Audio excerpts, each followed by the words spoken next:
ہندوستان کے وزیر خارجہ ایس جے شنکر اپنے 2 روزہ دورہ ایران پر اتوار کو تہران پہنچے تھے۔ ایران اور ہندوستان کے وزرائے خارجہ نے اپنی ملاقات میں باہمی دلچسپی کے معاملات سمیت علاقے کی تازہ ترین صورتحال پر بات چیت کی۔ اس ملاقات میں اسی طرح چابہار بندرگاہ کے توسیعی منصوبے کو جلد سے جلد مکمل کیے جانے کے طریقوں پر بھی تبادلہ خیال ہوا۔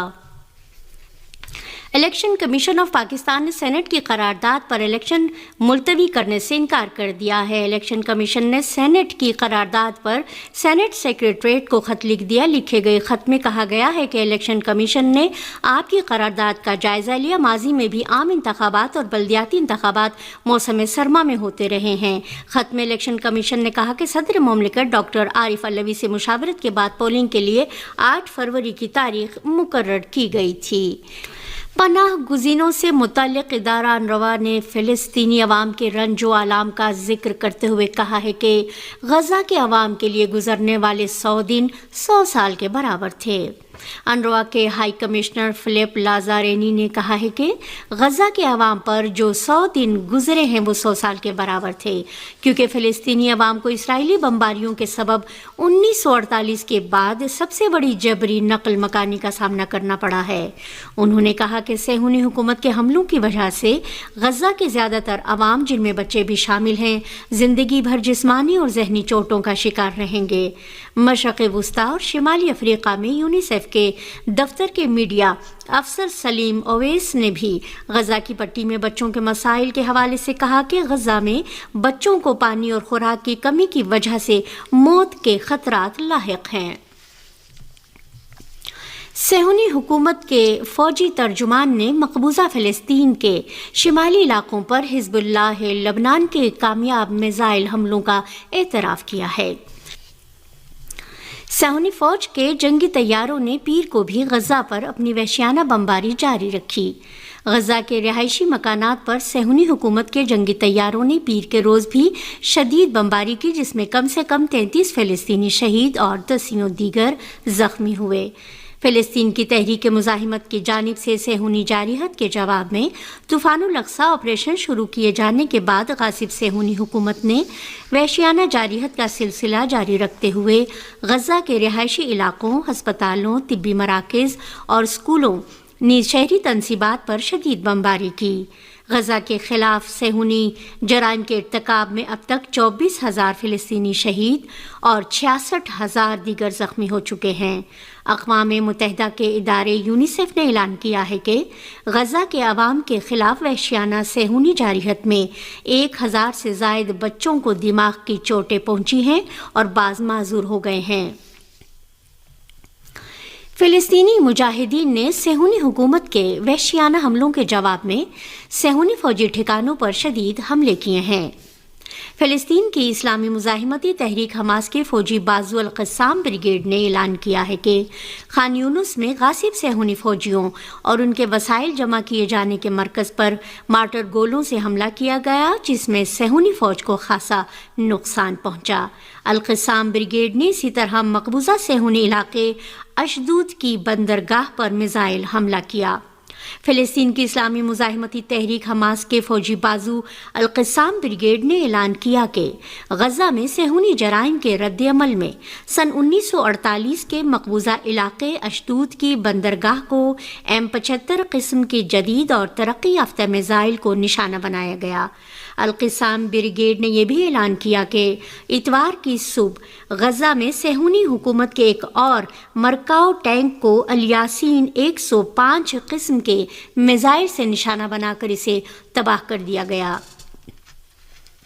القسام بریگیڈ نے اسی طرح جنوبی غزہ کے علاقے خان یونس میں صہیونی فوجیوں اور فلسطینی مجاہدین کے درمیان شدید جھڑپوں کی بھی خبر دی۔ غاصب صہیونی حکومت اور جارح صہیونی فوج کو بھاری نقصانات ایسی حالت میں پہنچ رہے ہیں کہ مظلوم اور نہتے فلسطینی عوام کے خلاف وحشیانہ اور غیر انسانی جرائم کے ارتکاب سے متعلق تازہ صہیونی اعترافات میں صہیونی فوج نے اتوار کی رات اعلان کیا ہے کہ 7 اکتوبر سے اب تک غزہ میں 30,000 اہداف پر بمباری کی جا چکی ہے۔ صہیونی فوج نے اسی طرح دعویٰ کیا ہے کہ غزہ سے 2,300 فلسطینیوں کو گرفتار کیا گیا ہے۔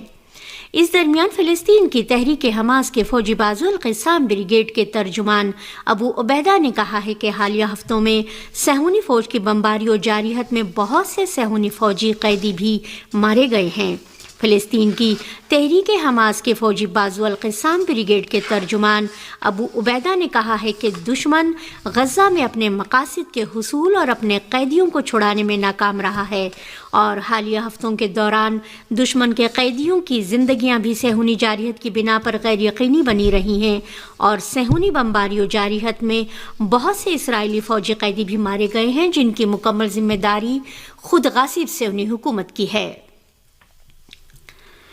القسام بریگیڈ کے ترجمان نے اپنے ایک اور بیان میں یمن، لبنان اور عراق کی تحریک استقامت کی مزاحمت و کارروائیوں کی کہ جن میں غاصب صہیونی حکومت کی جارح فوج کو خاصا نقصان پہنچا ہے قدردانی کرتے ہوئے کہا ہے کہ غزہ پر حملے اور جارحیت کا سلسلہ جاری رہنے کی صورت میں آئندہ چند دنوں میں صہیونی دشمن کے خلاف کارروائیوں کا دائرہ مزید وسیع کر دیا جائے گا۔ انہوں نے کہا کہ یہ ہمارا فریضہ ہے کہ دنیا کے 2 ارب مسلمانوں کو بتائیں کہ صہیونی دشمن نے غزہ کی بیشتر مساجد کو مسمار کر دیا ہے۔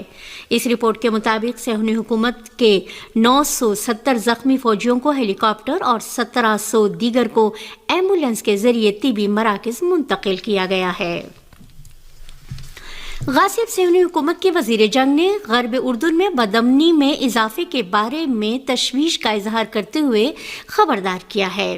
یوآو گیلنٹ نے ایک بیان میں اس بات کا ذکر کرتے ہوئے کہ ایک مضبوط فلسطینی اتھارٹی کا وجود اسرائیل کی سلامتی کے فائدے میں ہے، کہا ہے کہ ہمیں اس بات کا خیال رکھنا ہوگا کہ غزہ کی جنگ پورے مغربی کنارے میں ہماری افواج کے خلاف کارروائیوں میں اضافے کا باعث نہ بنے۔ انہوں نے کہا کہ مغربی کنارے میں کشیدگی میں اضافے کو ہر ممکن صورت میں روکنا ضروری ہے کیونکہ اس سے جنگی اہداف کو عملی جامہ پہنانے میں نقصان پہنچ سکتا ہے۔ صہیونی حکومت کے وزیر جنگ نے ایک بار پھر اپنے اس دعوے کو دہرایا کہ اسرائیلی فوج حماس کے خاتمے اور اس جنگ میں کامیابی کے حصول تک غزہ کے خلاف آپریشن جاری رکھے گی۔ دوسری جانب صہیونی حکومت کی جنگی کابینہ کے رکن آئزن کوٹ نے اعتراف کیا ہے کہ غزہ میں موجودہ روش سے جنگ کا جاری رہنا بے نتیجہ رہا ہے۔ انہوں نے کہا کہ ہمیں جھوٹ بولنا چھوڑ کر بہادری سے کام لینا چاہیے اور غزہ سے اسرائیلی قیدیوں کی واپسی کے لیے ایک بڑے معاہدے تک پہنچنے کی طرف قدم اٹھانا چاہیے۔ غاصب صہیونی حکومت کی فوج کے ترجمان نے کہا ہے کہ مقبوضہ سرزمین کے شمالی علاقے میں واقع کفر یوال پر حزب اللہ کی جانب سے اینٹی آرمر میزائل حملے میں 2 اسرائیلی فوجی ہلاک ہو گئے۔ فلسطین کے مزاحمتی جیالوں نے بھی صہیونی حکومت کی مسلح افواج کو بھاری نقصان پہنچایا ہے اور گزشتہ 100 دنوں کے دوران اسرائیل کے 900 سے زیادہ مرکاؤ ٹینکوں، بختر بند اور فوجی گاڑیوں کو اپنے حملوں میں تباہ کر دیا، اور صہیونیوں کے سرکاری اعداد و شمار کے مطابق اب تک غزہ کی جنگ میں 500 صہیونی فوجی بھی ہلاک ہو چکے ہیں۔ بعض صہیونی ذرائع نے بھی غزہ کی زمینی جنگ میں صہیونیوں کے جانی نقصانات کے اعداد و شمار کو اعلان شدہ اعداد و شمار سے کئی گنا زیادہ بتایا ہے۔ ایک صہیونی فوجی نے جو ابھی حال ہی میں غزہ جنگ سے واپس لوٹا ہے، صہیونی فوجیوں کی ہلاکتوں کے اعلان شدہ اعداد و شمار کو مسترد کرتے ہوئے غزہ میں 3000 فوجیوں کے ہلاک ہونے اور 11000 فوجیوں کے زخمی ہونے کی خبر دی ہے۔ اس خبر کی بعض صہیونی ذرائع نے بھی تصدیق کی ہے۔ حزب اللہ لبنان نے بھی صہیونی دشمن کو مقبوضہ علاقوں میں گھیر رکھا ہے اور اس کے فوجی ٹھکانوں اور ساز و سامان پر حملے کر کے اسے کاری ضرب لگائی ہے۔ عراق کی تحریک اسلامی استقامت نے فلسطینیوں کے خلاف امریکی اور صہیونی جارحیت کے جواب میں عراق اور شام میں 3 امریکی فوجی ٹھکانوں کو نشانہ بنایا ہے۔ عراق کی تحریک اسلامی استقامت نے شام میں خراب الجیر اور کونیکو اور عراق میں اربیل ایئرپورٹ کے قریب واقع امریکی فوجی اڈے پر راکٹوں اور ڈرون طیاروں سے حملہ کیا۔ جنگ غزہ شروع ہونے کے بعد سے صہیونی حکومت کی جانب سے غزہ میں بنیادی تنصیبات، رہائشی علاقوں اور ہسپتالوں، نیز طبی مراکز اور اسکولوں کو وحشیانہ جارحیت کا نشانہ بنایا جاتا رہا ہے، جبکہ فلسطین کی تحریک استقامت میں شامل مختلف فلسطینی گروہوں کی جانب سے صہیونی جارحیت کا منہ توڑ جواب دیا جا رہا ہے، جو غزہ کے عوام کے دفاع اور حمایت میں غاصب صہیونی حکومت کے خلاف برسر پیکار ہیں۔